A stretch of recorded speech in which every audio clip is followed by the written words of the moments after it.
қазақтың ұлттық ойынының бірі арқан тарту ойынын ойнаймыз. Ойнаймыз ба балалар? Бұл ойын бізді ұйымшылдыққа, бірлікке және күшті, мықты болуға тәрбиелейді. Ал ойынды бастамас бұрын біз қауіпсіздік ережелерімен танысып алайық. Ойын барысында мынау екі қолмен арқанды мықтап тұрып ұстаймыз. Ойын барысында бір-бірімізді итермейміз, аяқтан шалмаймыз және бір-бірімізге бөгет жасамаймыз. Жақсы ма балалар? Ал енді екі командаға бөлініп тұрмыз, екі жаққа тұра алайық.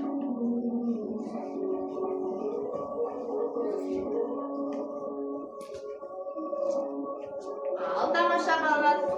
1, 2, 3 бастаймыз.